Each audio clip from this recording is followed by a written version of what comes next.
Hello दोस्तों, आज हम सभी जवाहर नवोदय विद्यालय में साइंस चैप्टर का फोर्स एंड प्रेशर का तीसरा लेक्चर ये हमारा है, जिसमें हम आपको फोर्स एंड प्रेशर के कुछ टॉपिक के बारे में बताएंगे।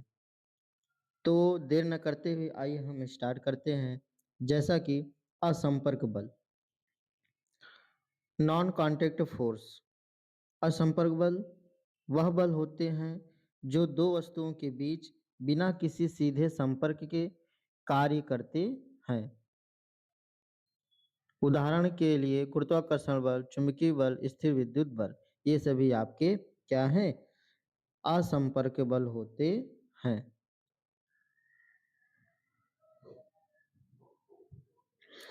नेक्स्ट है अगला,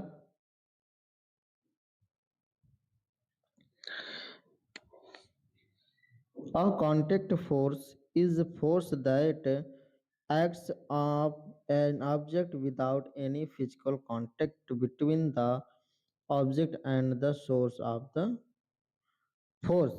Example: gravitational force, magnetic force, electrostatic force।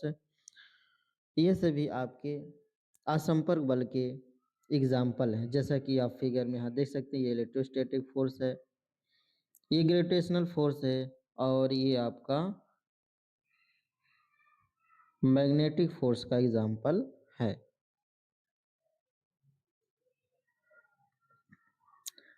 अब आते हैं पहले बल, गुरुत्वाकर्षण बल अर्थात ग्रेविटेशनल फोर्स के बारे में पढ़ते हैं। वस्तुओं के द्रव्यमान के कारण उनके बीच लगने वाला आकर्षण गुरुत्वाकर्षण बल कहलाता है। पृथ्वी का वस्तुओं पर लगने वाला बल, यदि किसी पिंड को पृथ्वी की सतह के ऊपर से मुक्त रूप से छोड़ा जाए तो वह गुरुत्वाकर्षण बल के कारण ही पृथ्वी की सतह पर आकर गिरता है। या फिर कोई वस्तु जैसे फल हो गए या पेड़ की टहनियाँ हो गई, टूटती हैं तो नीचे आके ही गिरती हैं। ये सभी जो हैं आपके गुरुत्वाकर्षण बल के कारण ही संभव होते हैं।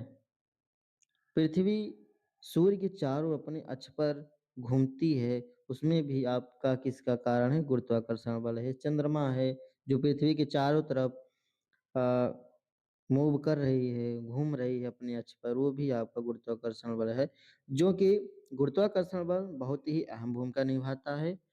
सो ये आपके लिए बहुत ही इंपॉर्टेंट नॉलेज होगी। The attraction between objects due to their mass is called gravitational force. Example: the force of the earth on object. If an object is released freely from above the earth's surface, it falls to the earth's surface due to the force of gravity. It is due to the force of gravity that is the earth rotates on its axis around the sun. Next है आपका चुंबकीय बल।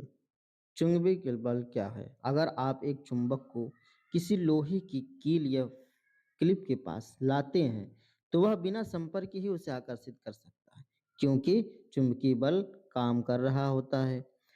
अब दो चुंबक के समान ध्रुव एक दूसरे को क्या करते हैं? प्रतिकर्षित करते हैं। क्योंकि आप जानते होंगे कि चुंबक के दो ध्रुव होते हैं। कौन कौन से? एक होता है नॉर्थ और एक होता है साउथ। ठीक, यदि मान लीजिए दोनों चुंबक के समान ध्रुव हैं, जैसे यस और यस, जैसे मान लीजिए यस और यस है, ठीक, तो ये क्या करेंगे? एक दूसरे को प्रतिकर्षित करेंगे। अगर यही मान लीजिए आपका अपोजिट साइड हो, असमान हो, जैसे एन है, एस है और एन है और एस है, नॉर्थ पोल साउथ पोल, ठीक, उत्तरी ध्रुव दक्षिणी ध्रुव। यदि मान लीजिए साउथ और नॉर्थ, यस और एन दोनों क्या हैं? असमान हैं, अलग अलग हैं, तो क्या करेंगे? ये आपस में क्या करेंगे? आकर्षित होंगे, अट्रैक्ट होंगे। जबकि अगर सेम सेम हो गया, मान लीजिए यन यन हो गया या फिर यस यस ही हो गया, तो क्या करेंगे? एक दूसरे को प्रतिकर्षित, प्रतिकर्षित मीन्स दूर हटाएंगे।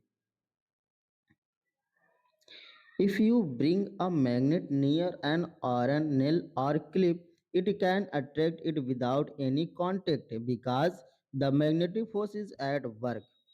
The like poles of two magnets repel each other and the unlike poles attract each other। जैसा कि आप यहाँ देख सकते हैं कि ये आपका क्या हो गया, मैग्नेट हो गया, और यहाँ दिखाया गया है कि साउथ और नॉर्थ जो कि अपोजिट हैं, ये दोनों अट्रैक्ट कर रहे हैं, जबकि south north north same direction है, इसलिए एक दूसरे को प्रतिकर्षित कर रहे हैं या रिपेल कर रहे हैं। ठीक, नेक्स्ट अगला है स्थिर वैद्युत बल, इलेक्ट्रोस्टैटिक फोर्स। एक आवेशित वस्तु द्वारा किसी दूसरी आवेशित अथवा अनावेशित वस्तु पर लगाया गया बल स्थिर वैद्युत बल कहलाता है। जैसा कि मान लीजिए जब आप किसी गुब्बारे को अपने बालों से रगड़ते हैं तो वह विद्युत आवेश से क्या हो जाता है, भर जाता है।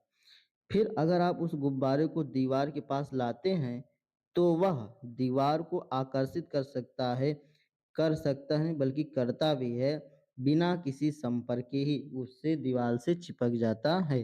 ये सभी बल बिना सीधे संपर्क के काम करते हैं, यानी इनका प्रभाव दूरी से होता है। The force exerted by a charged object on another charged or uncharged object is called electrostatic force. Example, when you rub a balloon against your hair, it becomes electrically charged. Then if you bring that balloon near a wall, it can attract the wall without any contact. All these forces were without direct contact. That is, their effect is from a distance। जैसे कि आप सभी मान लीजिए एक comb लीजिए, कंघा लीजिए और सर के बाल से रगड़िए और छोटे छोटे कागज टुकड़े के पास ले जाएंगे तो कागज को क्या कर लेगा, अट्रैक्ट कर लेगा, दूर से ही उससे खींच लेगा। तो आप सभी इस छोटे वीडियो में अब तक बने रहें, इसके लिए आप सभी को धन्यवाद। और यदि वीडियो अच्छा लगा हो तो इस चैनल को सब्सक्राइब कर लीजिए, लाइक करिए और कमेंट करके ज़रूर बताइए अच्छा लगा या नहीं लगा, या फिर और किसी टॉपिक पे बनाना हो तो वीडियो में ज़रूर बनाऊंगा, जैसे कि आप चाहेंगे जिस टॉपिक का वैसा ही हम बना सकते हैं। बाकी हमारा जो टॉपिक चल रहा है वो चल ही रहा है। धन्यवाद।